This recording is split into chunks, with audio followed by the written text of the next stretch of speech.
some gon' leave like trees in the wind. Well, y'all gon' see like B to begin. That BC days, y'all free to pretend. Ayy, cap on the internet, rap, we ain't into that. Fact, I'ma interject crazy. Ayy, whack, I'ma intercept that with the intellect. Chat, better give me that gravy. Ayy, that mean chicken. Gotta blow that, get it back, never know the cause. Yak it, get it black, and a few stacks, never gon' lack any cobras, dog. Ayy, I don't got a cross for the NBA. I seen Tobin, the all white promo vid.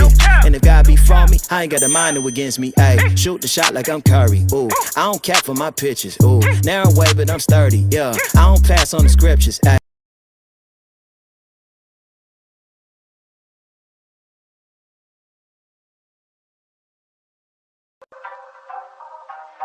What's good, baby? It's your boy Dale. I'm back in the saddle again. Our motto is to buy, build. We already bought it already, so we already own it, free and clear. Refinance to long-term debt, cash flow. That is the motto. Cliff, man, is that a pretty strong motto, man? What do you think? Man, the model is strong. Like, you're getting each piece of the invest, right?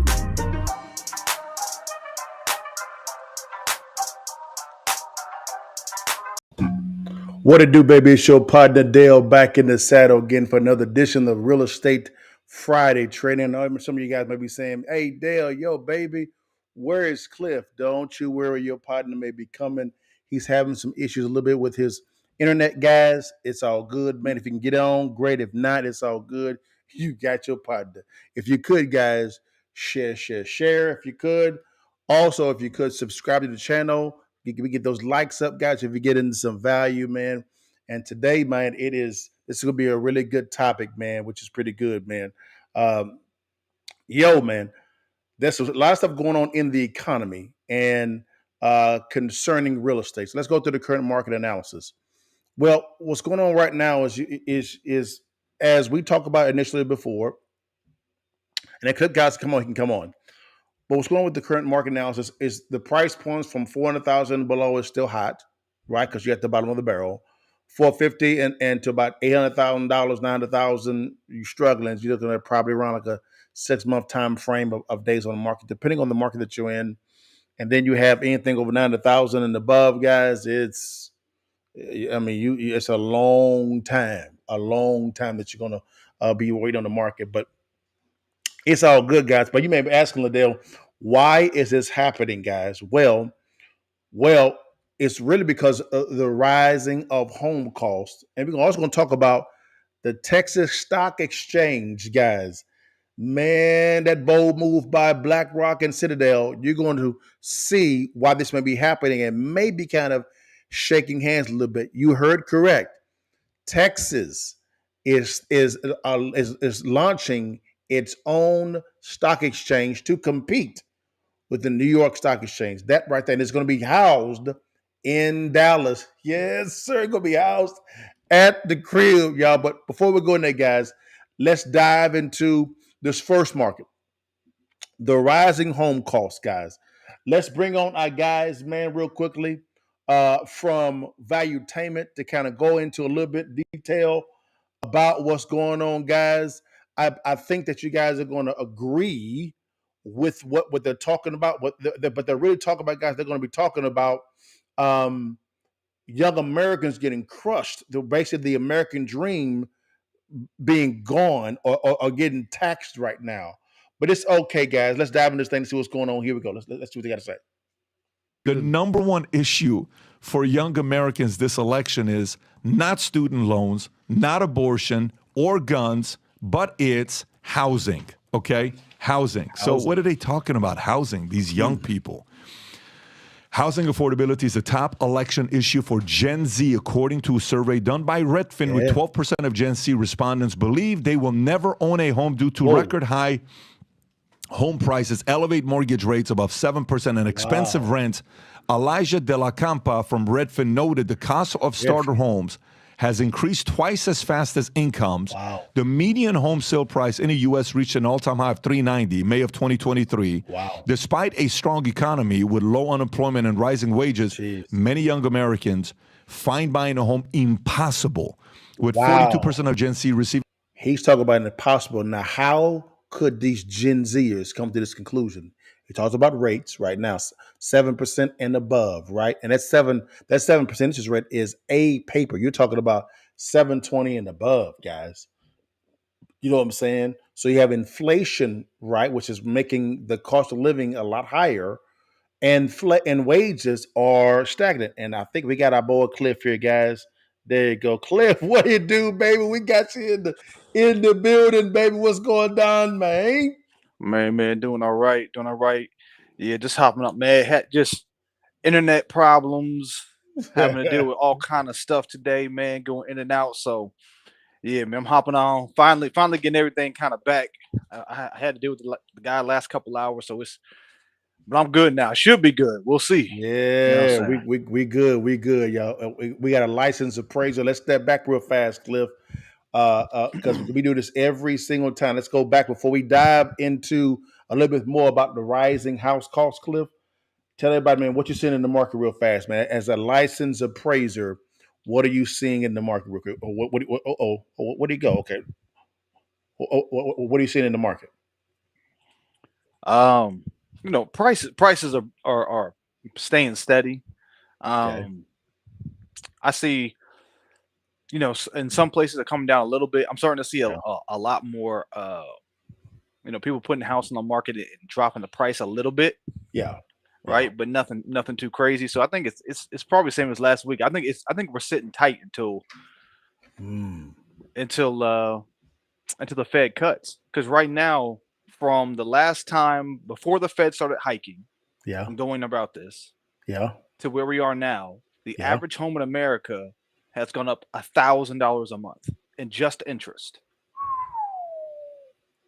That's Wow. so if you were to bring today's interest at a FHA level Yeah, down to before they started the hikes, that's yeah. about $1,000 a month in interest. Jeez.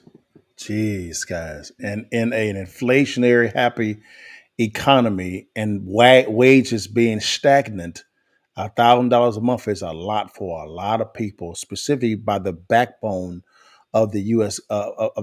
economy, which is the B and C paper. A paper, they're okay. The B and C paper is really the backbone of borrowers, is the backbone of the U.S. economy. $1,000 a month. That's man. That's heavy. That's heavy. Yeah, it's slowing the entire. So right now, I'm I as an appraiser, I'm always following mortgage applications Yeah. and seeing where we are in the market in terms of refinances, new Yeah. purchases. We're Yeah. at 40-year lows. Yeah. So basically, refinances have just ceased. Oh yeah, It's done. yeah, yeah. I used to work a lot Jesus. of refinances. Now I may get 1 to 2 a month, Yeah. if that there's no who if you're refinancing, it's because you have to. Mm. Because right now the it's just bad. Mhm. So refinance is no longer a luxury. It's more of the necessity to pay off some debt or something. Correct.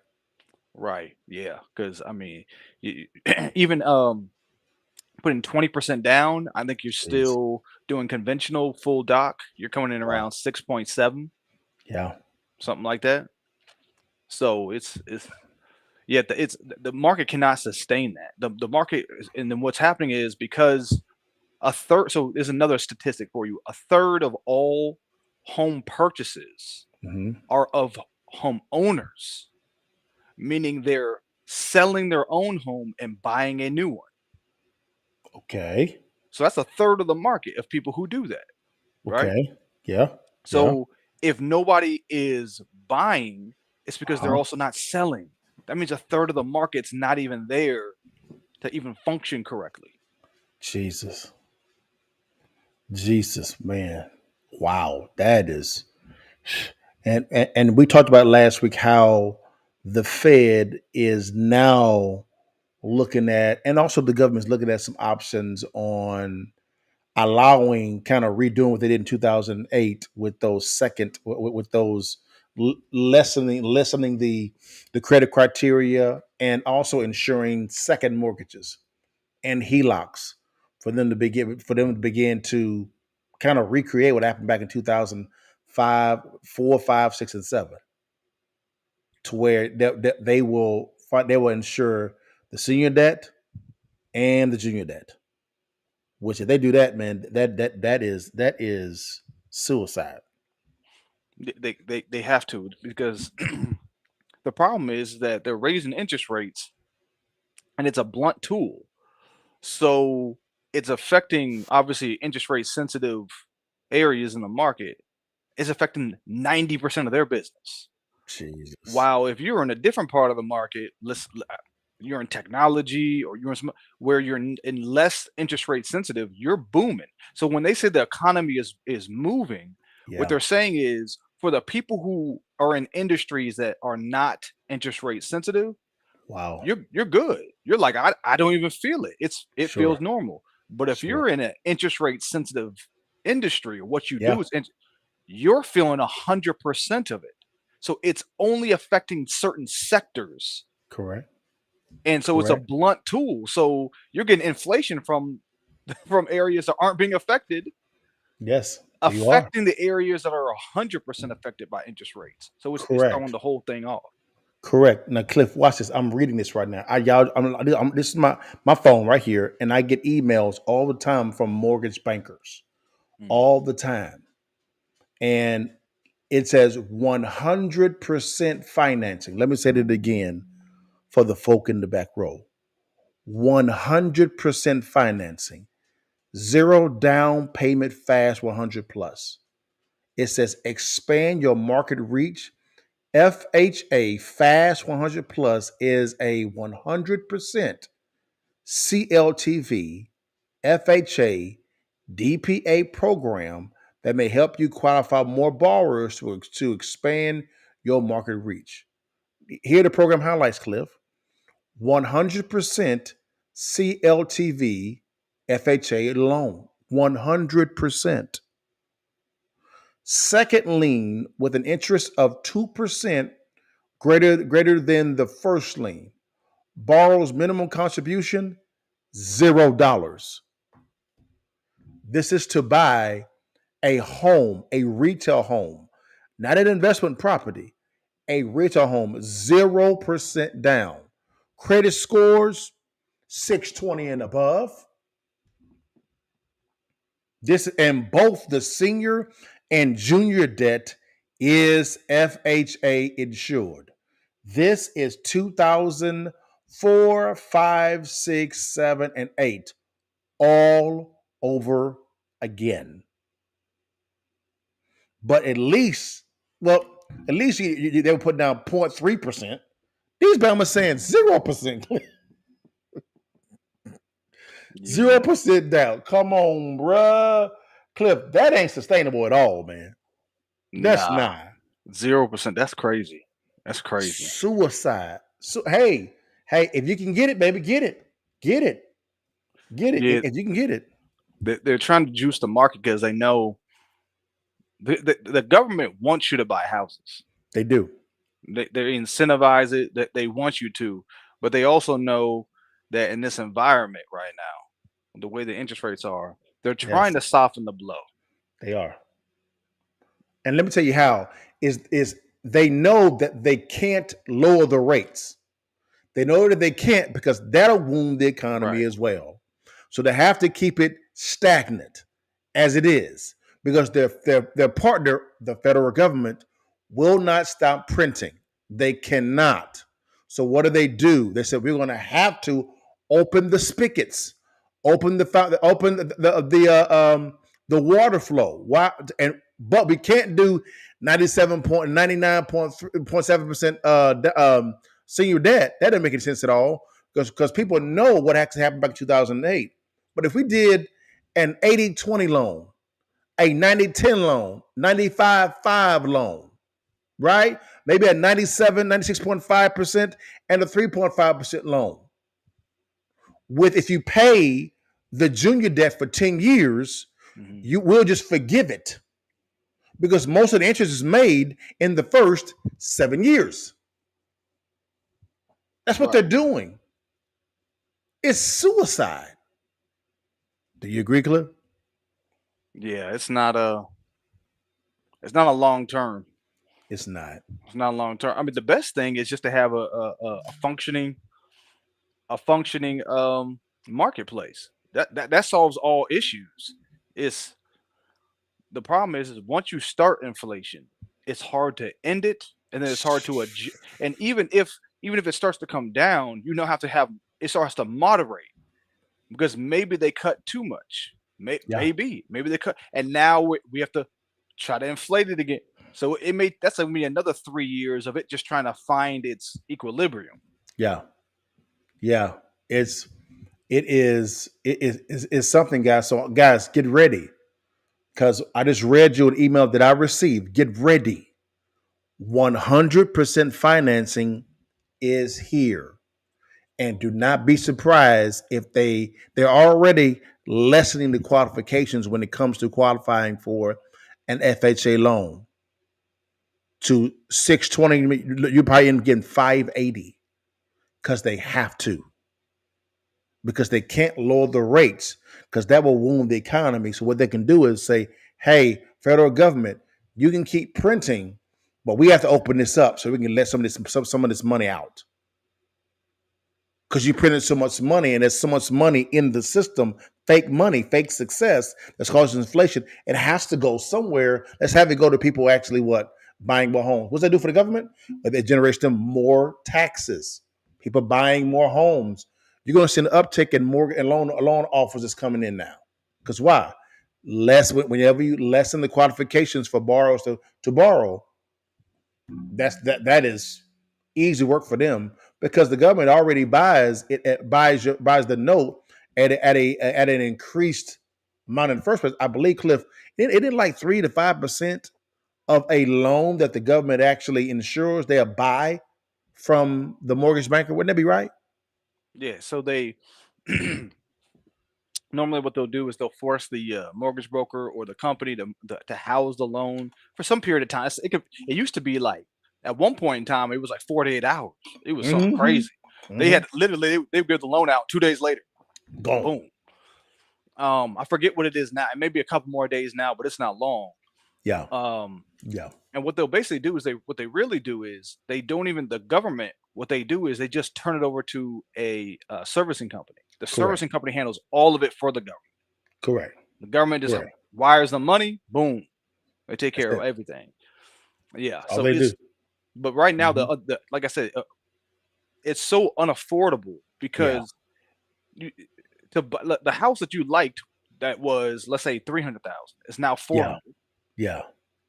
I'm just saying from 2 years ago, I did a house that I had to look at, and they had just bought the house in 2000. So this is a perfect case for y'all who pay attention. The house I was looking at, they had just bought in 2001. Yeah. It's now obviously 2024. In 3 years, they bought the house for 275. I looked at it, appraising it 410. Wow. In 3 years, a little over 3 years, it went crazy. up basically 30% in 3 years. Now they're looking to sell it, obviously to cash out. Sure. But the new buyer is going to come in and not just pay the 110,000 or whatever it is more. They're going to pay that with a 7% interest rate. Yes. So from the original buyer 3 years ago to where we are now, if you add up that differences, it's almost $1,500 to $1,800 more a month from 3 years ago.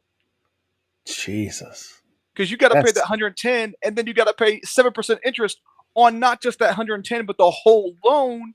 Compared to the my clients who know what their interest rate is, 4.5. Wow. Yep. It's man, y'all. I'm trying to told y'all. Hey, now we had a question on Instagram. Ms. Hawkins said, for the lender or borrower, what do you mean for the lender or borrower? If you could unpack that for me so I can answer your question. I want to make sure I answer your question concerning that. Please let me know what you mean by for lender or the borrower. Now, for the lender, you're going to see a lot of mortgage brokers and loan originators going back into business and turning out loans. Because why? It's open. It's open now. And then for the borrower, if the borrower is wise enough, if they can afford a higher payment, great. And that's fine. Like a friend of mine, Matt Zapala, he bought his house for $2.3 million, but it was a VA loan. And he bought down the rate from I think from 6 to about 4. But he bought it down because the seller credited him those fees, and they were cool with it. They were fine with it. They're okay with it. So it's just, man, if you can do it, do it. Just be wise about it. Now, we got a question. We got a someone. Oh wow, somebody sent us something, Cliff. It says just a minor consideration for this subject area. Okay, well, we'll take a look at it. No problem. And we said, will those people lose their homes eventually? Good question. The wife's school podcast. Thanks for being here. It depends on if they can afford the payment. Again, you're talking about borrowing at a 7% interest rate. 7, not 4.5, 7%. And that's if you have a 720 credit score. Cliff, if someone has like a 680, 660, 640, they're gonna be around like the 8%. Am I right? It could be, depending how much they're putting down. You said 100% financing cost is an issue. Yes, it does, because of the fact that this is why cost is an issue, and we have a case study on this, guys, to kind of go off of. The case study was 2008, right? That was the case study. Now, if you remember back in 2008, people were, if you had a pulse, you can get a loan. They had ninja loans. Ninja loans. You're talking about. But what's happening is people were putting down 0.3% down. To give you an example, real quickly, guys, of how crazy that is. Let's say, for instance, you're buying a property for $350, let's say $400,000, right? And you got to put down 0.3% down, right? 0.3% down. That's not right. Hold on. 400,000. My bad, y'all. Times 0.3%. $1,200. Cliff. $1,200. So the bank was funding 99.7% of the loan. And the borrower was putting down only $1,200. So if the deal goes bad and you're the borrower, what do you have at risk? $1,200? You have nothing at risk. Am I right, Cliff? Am I off? No, you're right. I've done a couple of those where the property, I've last couple of months, I've seen a couple of those where they underwater. They trying to negotiate with the bank, because especially right now, if you happen to have a house that needs work from a little while ago and you bought it the wrong time, like I'm talking about the last 2 years, you're probably underwater. Underwater, yes. So the issue is going to be this here, Ms. Hawkins, is this here is what will happen is this here is when the borrower doesn't have anything at risk and stuff begins to get tight, what is the first thing that they let go? Stuff that didn't affect them fiscally. Someone can let go of a property, go live in an apartment. That actually happened in 2008. I bought 8 properties in 3 different states, Texas, Missouri, and North Carolina, for $0 just by taking over the payments. Dude bought 8 properties this way, 8 properties in 3 different states. This is 2008 on steroids. Because in 2008, it was just the insurance industry and the banking industry. Now you have every industry involved in this debacle. Every industry. We got another question, Cliff. I got you. You said right. Correct. It's just man. Cliff, man. But anyways, guys, man, Cliff, let's dive into the rising home costs. This is going to tie right into this because now you have Gen Zers. They are now for me, guys, let you know, for me, those 8 properties, I love them. Why? The rate was 2.5%. I was charging 10%. I was winning. I was beating the bank. And these loans were interest-only loans. So there was no PIT. It was IOs. So don't be surprised, guys, if these loans that you're getting are IOs, interest-only loans. Not PITI, interest-only loans. And do not be surprised if you see 40, 50, 60, 70-year mortgages. Don't be surprised if it goes from 30 to 60 to 70-year mortgages. Watch, guys, watch. Yeah, I've seen a couple of those. The 40-year. What they'll do is they'll do 40-year, first 10 years interest only. Yes, they will. Mm-hmm. Yes, and then the remainder 30 years is going to be interest, but it may adjust to what the rate is at the end of that 10 years. So the rates are up. It's not going to be locked. Oh no. That's what got a lot of people. They got a lot of people in trouble as well because mortgage brokers were saying, "Yo, hey, just buy on an interest only loan and refinance in 2 years." People begin buying those properties that way. When 2 years came, the rate went up. It went up, bro, and they couldn't afford it no more, and they walked away. Yeah, don't an ARM. I mean, I wouldn't recommend it. You get mortgage brokers out there who say we're gonna refi you in 2 years. Don't depend on that. Yes, 60-year mortgages. Man, are you seeing 60? I haven't seen 60 yet. I've seen 40. Well, I've seen 40. What I'm saying is going to be 50 and 60. I have a colleague of mine that actually worked for a loan servicer, one of the biggest loan servicers in the nation. He said that they were discussing 60, 70, and 80, even 99-year mortgages. They called them generational mortgages. They called them. Yes. I think I see what you're saying because it's the only way to offset the inflation and the interest rates is to say let's put more on the loan. Man, so that means it's going to be, let's say you buy $500,000 house. Right now you basically double it. Correct. And that's how much you're going to pay. Correct. Really. You're going to pay $1 million for it. Correct. But if you start getting 50, 60-year loans, what you're really saying is you're going to pay maybe triple it. Correct.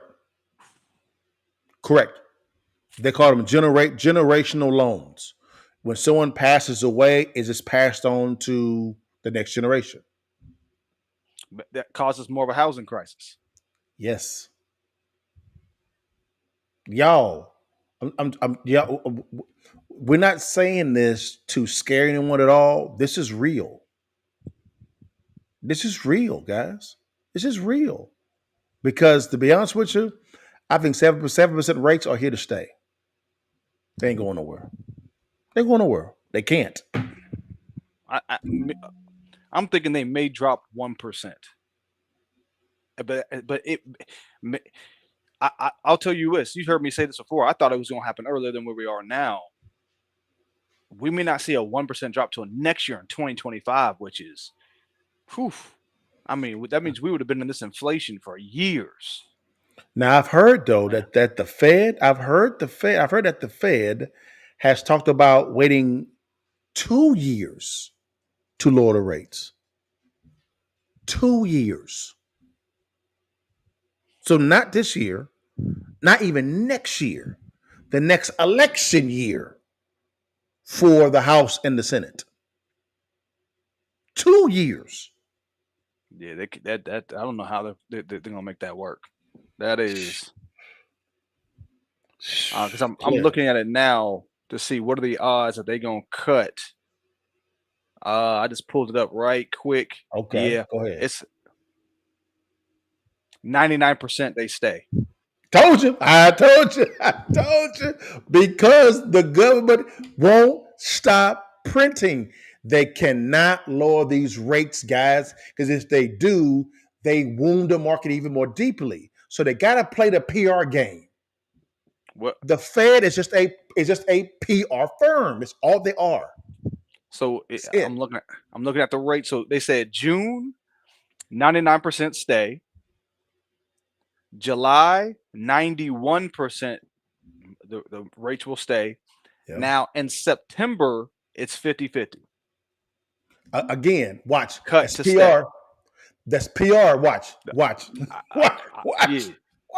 I told you. Remember, they went from 6 cuts, then to 4, then to 2. Now we're talking about 0. Yeah, come on, man. They don't know. Come on, bro. Come on, man. Come on. All right, y'all. Now, guys, let's talk some more bad news. I'm sorry. We're going to get to the good news in a second, but some more bad news, guys. Now, the Gen Zers, guys, they are talking about something. What they're talking about is the rising cost of homes. And we're going to bring in Value Tamer to talk about this, guys. And man, listen to the psyche of Gen Z. Gen Zers are my kids. My kids, because we're like Generation X, something like that, whatever it may be, whatever. But the Gen Zers, those are my kids. And the kids that are in college now.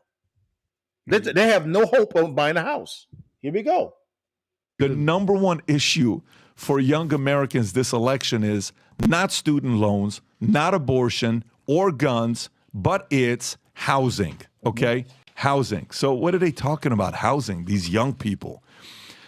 Housing affordability is the top election issue for Gen Z, according to a survey done by Redfin, with 12% of Gen Z respondents believe they will never own a home due to record high home prices, elevate mortgage rates above 7%, and expensive rent. Elijah De La Campa from Redfin noted the cost of starter homes has increased twice as fast as incomes. The median home sale price in the U.S. reached an all-time high of $390 May of 2023. Despite a strong economy with low unemployment and rising wages, many young Americans find buying a home impossible, with 42% of Gen Z receiving financial support from their parents for rent or housing costs. Holy shit. 42% of Gen Z is getting help from parents right now. While 90% of major metro areas saw an increase in housing supply, home prices in the South, particularly Austin, Texas, and Northport, Florida, are falling. Tom. So, no surprise. But this is what's going on. When you see an article like this, it really just pisses me off, because this is just a little pebble of what is a bigger affordability crisis that's been brought on by inflation and printing a bunch of money. That's what's happened here. And now this is, remember, I always talk upstream, downstream. You hear me talk about that. This is the downstream problem. This is the polluted little lake that's at the end of the creek and the river, and the creek and the river are bringing the bad water into the lake. And why is it bad water? Because it got polluted way upstream. This is what it is. Upstream from these people, while they were in high school, while they were in college, if they went to college, or serving a couple of years in the military, inflation was going crazy. We were printing money. We raised the price of assets. And now we have affordability crisis. So the number one issue for Americans when they say it's housing, well, what they're really saying is affordability in America. That's what they're saying. And they're saying currently the affordability is so bad that I got to think about getting support from my parents or living with my parents. That's what it is. And so if you let this in your mind be like, oh, it's the housing market, it's not. It's the leadership of this country, and it's the affordability crisis showing up as the number one issue for this group. The affordability is hitting them hardest in terms of housing. Well, let me talk to my... Wow. Cliff, what are your thoughts, bro? Yeah, it's I think he's right, the affordability, and it's showing up in housing. Because housing is roughly a third of most people's bills, roughly a third. Correct. Right. So that one payment is affecting people a lot. It is. And what's happening is what they really did was they created haves and have-nots. They right? did. Because if you happen to own a lot of real estate these last couple of years, you did very well if you were in the right areas. I mean, I'm talking about 30, 40, 50%. I think I told you already about somebody who made 100 and something thousand in 3 years. So if you're young and you coming up, you're buying into the most unaffordable time in 40 years. Yes, you are. Yes, you are. Go ahead. And prices don't go down. Housing prices don't. They go up. They in certain recessionary times they can drop, but they tend to recover quickly, especially when we print money like we do. I agree. Now, what you said 100%, and I echo all that what you just said. This is a time to where you become more creative, though. Those that know how to counter move will actually flourish. And I give you an example. My boy Will is watching us on Instagram. Love that man's hustle. This is what he said after receiving this news, right? He says, all my kids will inherit a home or two that I own. Listen to what, let me say it again. All of my kids will inherit a home or two that I own. That's someone that hears this information, right? And then what they do is instead of panicking, I'm pretty sure he said, wow, that's some interesting information, but now I gotta get it. Because I'm thinking generationally, not for next week or Saturday night. That's a wealthy mentality, right? My kids are going to inherit 2 or 3 homes of mine. That's a hustler right there. That's someone that's thinking outside of the box to say, okay, yeah, if they open up the spigots, how can I begin to get myself into the flow or where that money's flowing? So I can creatively buy properties. Yeah, I get the money for it, but I negotiated the deal so good on the front end. Whatever happens on the back end, I'm cool because I insulated myself in how I negotiated the deal itself. This is when you begin to renew your mind, reinvent yourself, get some mentorship, guys, and then you make the counter move in real estate. In my opinion, this is the greatest time in history to invest in real estate. The first one, in my opinion, was 2008. This one is 2008 on steroids. Because the correction, guys, it's here. There's a lot of foreclosed properties that are not even on the market. They're in what they call shadow inventory. Shadow inventory. Why? Because the banks are flush with cash because of all the printing. But you're beginning to see banks 60 begin to struggle as well. Those mid-tier to small banks, they're beginning to struggle, but the big boys, they are not. Now watch this. 63 banks right now are on the verge of insolvent. Let me say it again. 63 banks are on the verge of insolvent. But I thought they had cash. Yes, but no one's buying their T-bills. That's why I'm saying that the Fed is going to have to cut. It's not because it's the right thing to do. And that's what you've been saying is it's the right thing to do to keep interest rates high. And I can agree with you to some degree, but I'm saying the system can't afford. It'll crumble under high interest rates. Exactly like what you're saying with the banks, they're going to end up like Silicon Valley. That's correct. Now, Miss Hawkins, and guys, we got a kind of move for you. Don't you worry, guys. I love where you're going. Stay right there, because at the end we're gonna give you a nice little stretch. Don't you worry about it. Miss Hawkins says both of my kids. I love what she's saying on Instagram. Both of my kids are about to buy their first home, but as an investment properties while they stay home with me. Amen. Yes, ma'am. Get that bag, baby. Yes, sir. Strategy, execution, then the bag comes. It's real simple, guys. But man, whoo! Now, Cliff, man, did you hear about this, Cliff, man? Did you hear about this? Boom. Hold on, we got a comment. Got a comment. Here's a comment real fast.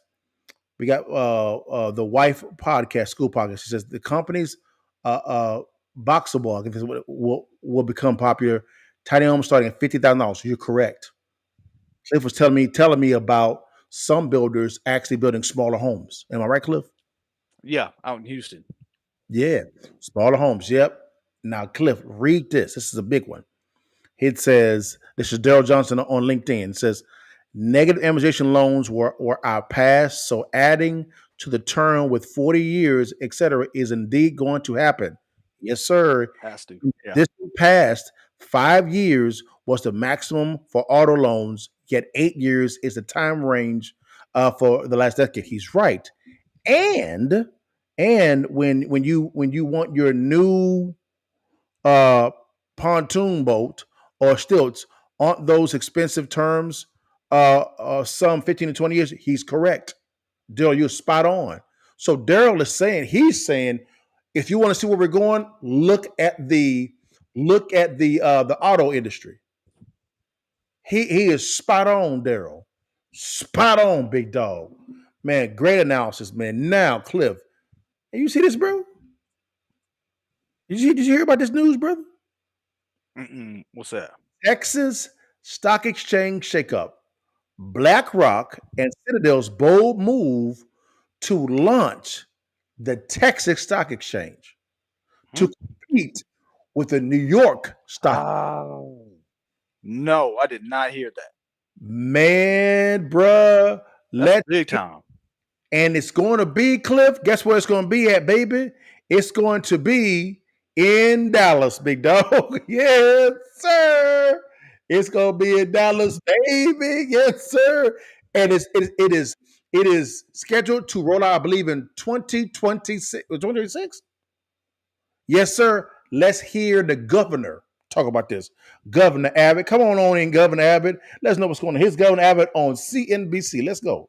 The state of Texas has plans to launch a new national stock exchange. Firms like BlackRock and Citadel Securities, dozens of individual investors, have raised $120 million for the exchange with the goal of making a first trade by late 2025 and listings by 2026. For more on this, let's bring in Texas Governor Greg Abbott.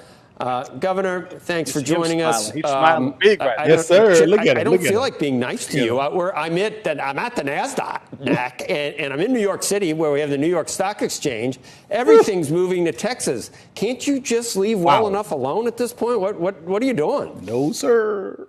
So, first of all, listen, I have great respect for the NASDAQ, for the New York Stock Exchange, but also one thing that we believe in, and that is competition as well as capitalism. And we want to make sure that Texas, which I think may be the #1 state for listings on the New York Stock Exchange, is going to provide the opportunity to expand capitalism for companies whose only agenda is capitalism, as opposed to certain other ideologies that may be forced upon them by these other exchanges.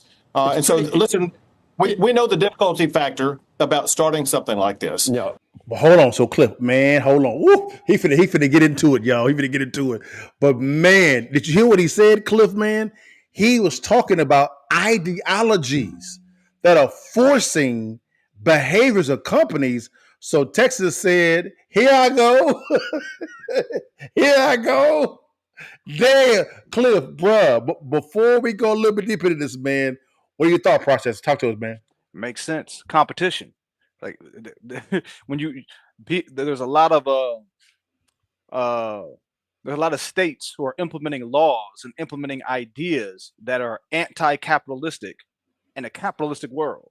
So what do? They say, I'm gonna go someplace else, like Texas. Yes, sir. So we have Universal Studios out here. That's Yes, sir. coming to Dallas. We are blowing up. We got we got a new financial company. I forget the name of it right now, but it was a major financial company that moved down here from New York. Another headquarters that was moving down here.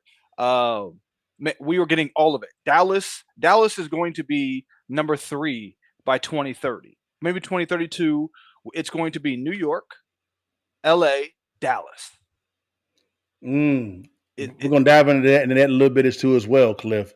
Let me play this video real fast, guys. We'll be right back, guys. Man, I want you guys to see this real fast because the government goes in on why they're doing this. Here we go. Mastering the strategy of locating distressed properties has allowed for me to own about $35 million worth of real estate currently right now. We're talking about new construction, single-family residences, commercial properties, and apartment complex. You name it, I own it. Now, I know you're asking, what does this got to do with you? I'm glad you actually asked. One of the most common questions that I receive when it comes to real estate investing is that they say, LaDale, what is the best strategy I should use when it comes to executing a good investment strategy in real estate? Should I buy and hold? Should I buy and flip? Or should I do a rental scenario? My answer to that question is, why not do all three? But the good thing about it is the investor that masters the art of locating distressed properties will know exactly how and what strategy is the most wisest in that situation. That's the key to this whole thing. We're actually having a free real estate master class. This is 100% free. Don't cost you a dime at all, period. It's going to be myself and Cliff Hunter, who's a licensed appraiser and general contractor and successful investor.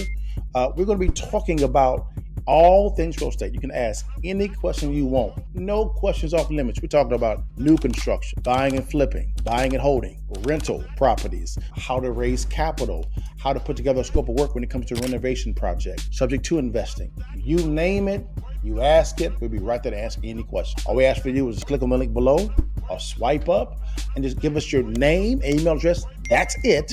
And you can book your seats. It'll be epic. See you in the masterclass.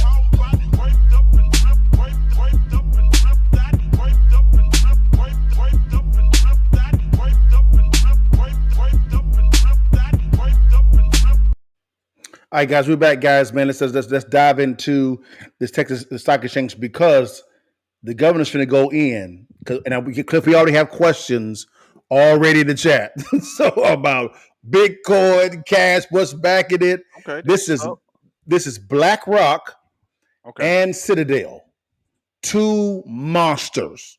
Let's see what he says. Here we go. No, I was just playing devil's advocate there. When you look at a lot of the things that go on in New York City, and a lot of the regulations, and perhaps a financial transaction drive, you've got ESG. Board members of certain companies have to comply with ESG. I think it's pretty rich that BlackRock, really the company that spearheaded all that stuff, is helping out here. I don't understand how that works. Well, BlackRock has been working to try to eliminate, if you would, the tarnish on their reputation by using ESG. Remember, Texas passed a law that banned ESG and punished companies like BlackRock. And now the ESG movement is changing dramatically. And this is particularly important to the state of Texas, which is one of the reasons why we wanted to establish capital markets here in the state of Texas, because think of the prolific oil and gas industry that's not going away. It's going to be here for the rest of your life. And we need to make sure that Texas companies and companies similarly situated are not going to be cut off from capital markets in New York with policy decisions made from the left in places like New York. And we think because of that, and because of some other reasons, there actually is a big market opening for this stock exchange in the state of Texas. Yeah, and I know it's been something that... So Cliff, the governor is saying that this is driven by, of course, competition, because ESG and this other ideology stuff was wounding companies. And so BlackRock and Citadel came to the table and said, can we get this done in Texas? And of course, the governor said, yeah. And let's break down. I think everybody kind of already knows BlackRock, right? Just big financial organization. They have trillions of dollars in assets. They make markets, right? They are market makers. That's what they do, right? Now, Citadel, what most people don't know about Citadel is they are the ones that make the transactions when you're buying and selling stocks. They're the ones who make it cheaper. So when you go to Robinhood or you go to some of the other apps, you'll notice that it says free stock trading. Correct. You'll be like, oh, okay, the transaction's free. It's not free. What it really is Citadel is paying whatever broker they're paying so that they can front run your transactions. Correct. And for that payment, the broker turns around to you and says, it's free. Yes. They're just making pennies off your transactions. Every time you buy $1 worth of stock, they're going to make a penny. Correct. But when you make thousands of transactions a day, they got billions, right? Yes, they do. So what they're basically saying is Citadel is going, wait a second here. If we can get in on a new stock exchange and implement our business model, yes, sir. They're already seeing it. We can increase our transaction volume and make billions. Yes, sir. So they can be active on the New York Stock Exchange and the Texas, baby. So fees coming in. Transactions, because it's multiple markets. Yep. Now watch this, Cliff. And now the government has another place to be able to funnel money through to release some of this pressure of inflation. It's another place. You have another stock exchange, right? You have kind of the same companies on the New York and Texas, But you better believe there's going to be other companies that come out that want to go public, right? They have another place to go public, Texas. Oh, my word. Oh, yeah. The That's a competition. strong move. That's going to be competition. You know what I'm surprised about? I'm just thinking of this. The reason why they can do a stock exchange is obviously the regulation and the backing of the United States government and our regulatory system to say these companies are valid, they're trusted, and they've done the due diligence. In the crypto world, I'm very surprised that there isn't already another exchange that is dealing with smaller companies that have their own system, less strenuous. Because right now, I think you need to have 20 million over a certain amount of time to get on the New York Stock Exchange. Yeah. But if you were to lower that standard, you could almost create a crypto stock exchange for companies that had maybe 1 million over the last 2 or 3 years that you could vet. Correct. There's an opportunity there for anybody willing to just go in and say, hey, we're going to create our own exchange at a lower standard than the New York Stock Exchange, which is for the big boys. Well, yes, sir. We have a comment. Is it backed by cash or Bitcoin? I'm going to say both.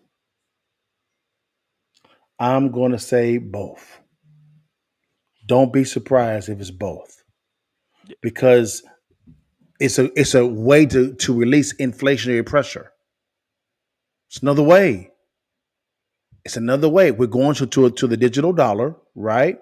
We're already doing Fed now, right? Fed now is out there now. The government is pushing for a digital dollar. Don't be surprised if the SEC, because they have to get this approved by the SEC, right? Yep. Be surprised that they will include that in there, because BlackRock and Citadel are big players in Bitcoin. Am I right, Cliff? Yeah, they're trying to push they already got the ETF pushed through, and they're now trying to push through Ethereum as the next one. Yes. Guys, man, exciting times, man. Hey, great move by Governor Abbott, man. I love competition, baby. He said, man, if you don't like the ideology up there in New York, baby, that's just trying to force you to do what you got to do. Hey, in Texas, we have banned ESG and DEI. Here I go. Come on in. It's great for competition. It's great. It's great for Texas. Man, think of the taxes. Oh, wow. Yeah, this is a tough move. This tough, man. I may have to call the government people and say, my man, that is something. If you are going, because think about it, if you have to compete against New York, if you're a new business, Dale, we make it $50-100 million. We got a great company. We want to go public. Yeah. Why would we go to New York and pay 20-30% taxes? We can go tax free out in Texas. Yes, sir. Right now, New York is like, oh shit. They're like, oh shit. What we gonna do? What they gonna do without that revenue?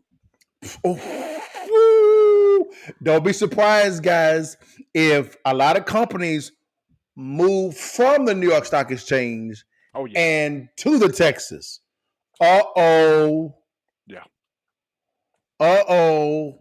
Man, and it's opening up in they're going to begin trading in 2026, Cliff.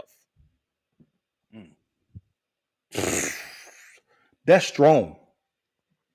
And I would not be surprised if they expedite it and get it done. I would be surprised if they begin to trade in 2025. Would not. This is so tough. That's tough. Yeah. That's a game changer. That's huge. That's a monster. All right, guys, man. What's the real estate economy real fast, guys, man? We were talking about how we're dealing with rising costs when it comes to home prices. The interest rates are not coming down; they're going to stay stagnant. You're looking at potentially anywhere from 40 to 60 or 70-year mortgages, right? So how can you begin to maximize that? Very simple. That type of pressure is going to create a lot of creative financing deals. Right? A lot of deals in that area. Well, what I mean joint venture type of transactions, subject to investing type of transactions, seller financing type of transactions as well also. because of the fact that your main competition can only offer a 7% interest rate, right? 60-year mortgage.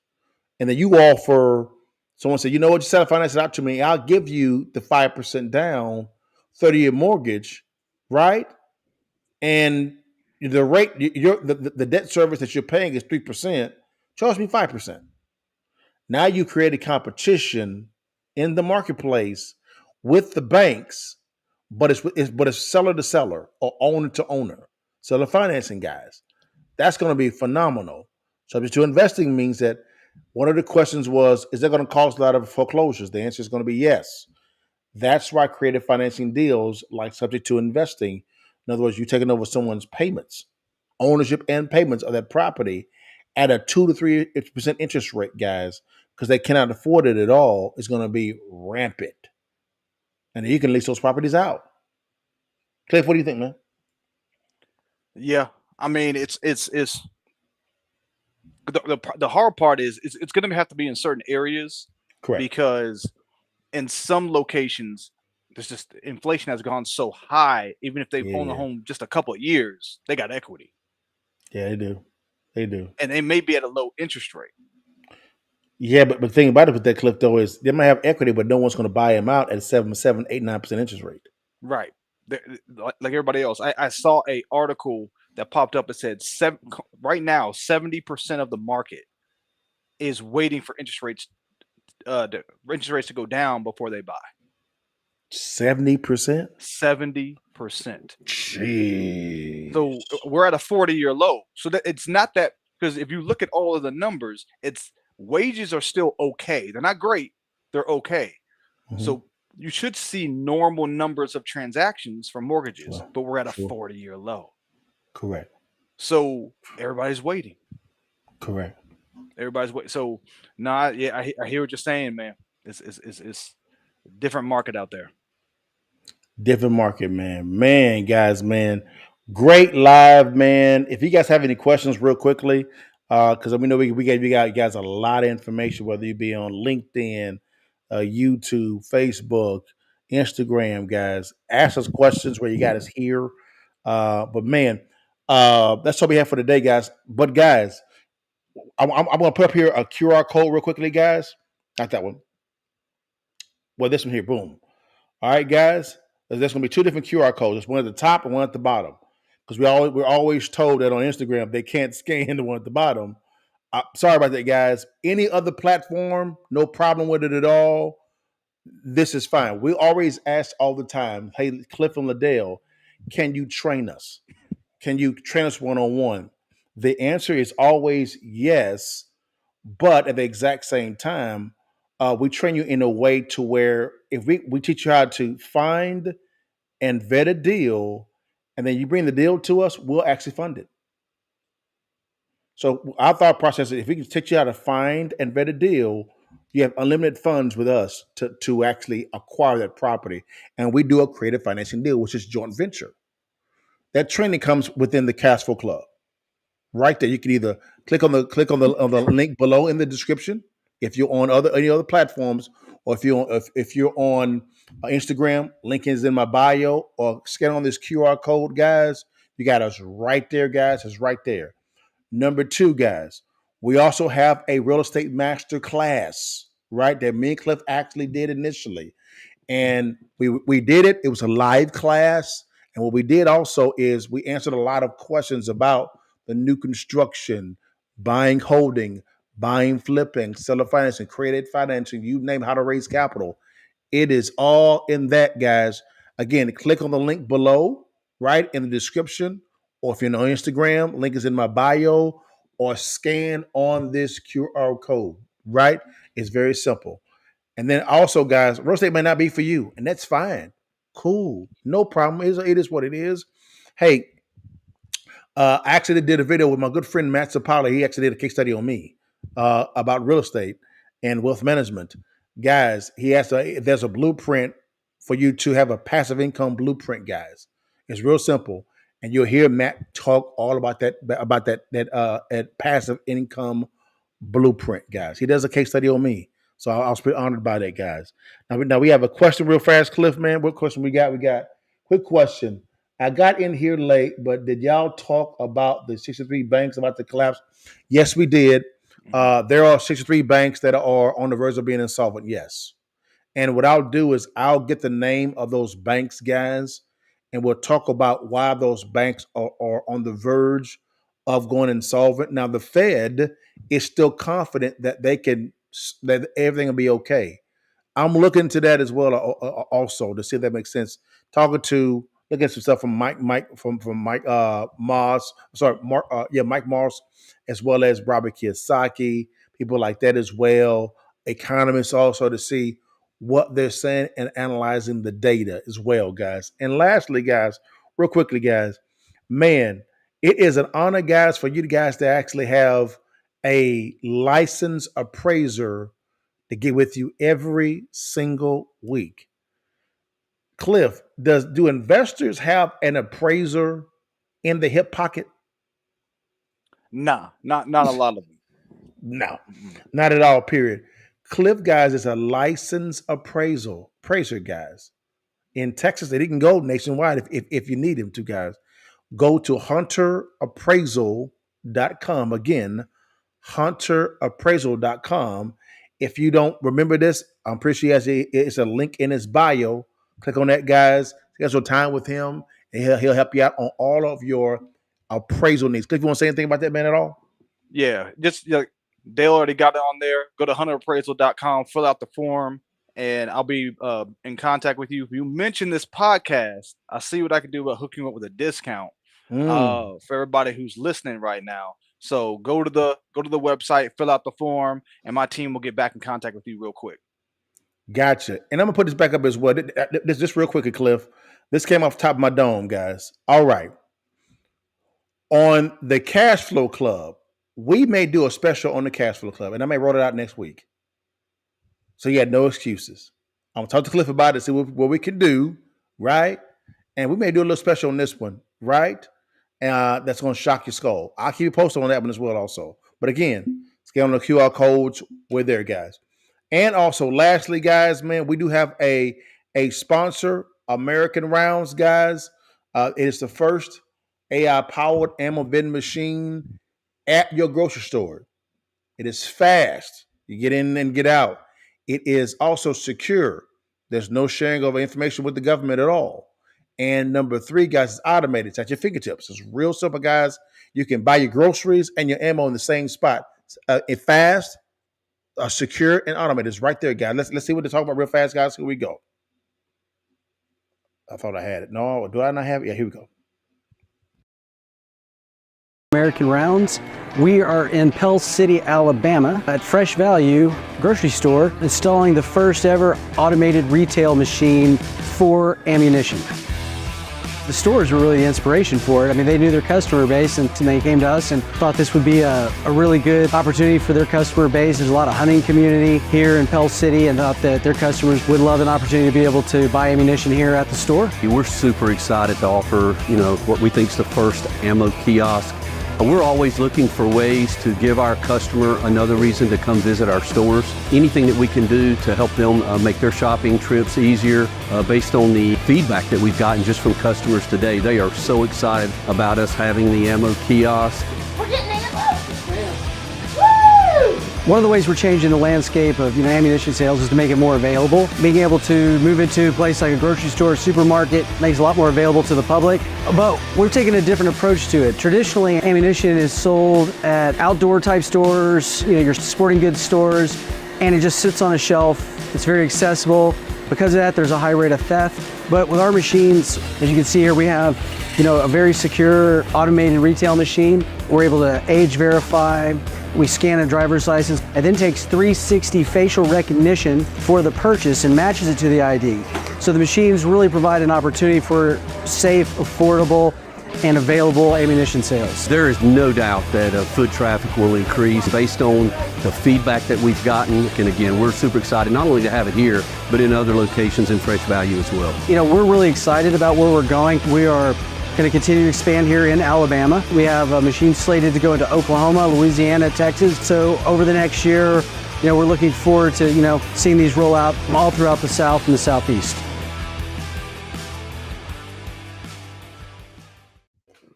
All right, guys, that's American Rounds, guys. Find American Rounds on all platforms at American Rounds, or you go to AmericanRounds.com. Very simple, guys, which will be quickly. And I'm going to put them in a link in my bio as well, also. You can see what's going on, my guys. But, man, guys, again, so it's the first AI-powered ammo vending machine, right, at your grocery store. Got your groceries and some ammo as well, guys. So, man, Cliff, you want to say anything, man, before we get out of here, brother? Nah, same thing I say every week. You're only one deal away. Hit us up, hit the Cash Flow Club up, and we can be with you. Gotcha, guys. You know how we ended every single time, guys. Before you leave, and Cliff, man, go Mavs. We gotta do better, man. That was Oh, bad. yeah, man. We had a little hiccup. But we seen this before. We ain't panicking. Gotcha. And also, Steve, I responded to your DM. Tito, I'm seeing DM as well. Also, I got you. Nick, I got you as well. Also, guys, man, thank you so much for your time. God bless you. You see how we ended every time. Before you leave and while you can, you see that thing, baby. Take that picture for your mom and them holler at your partners. All right, guys. See you next week, guys. Peace. Bless God, give thanks. Bless God, give thanks. Bless God, give thanks. Big God, big grace.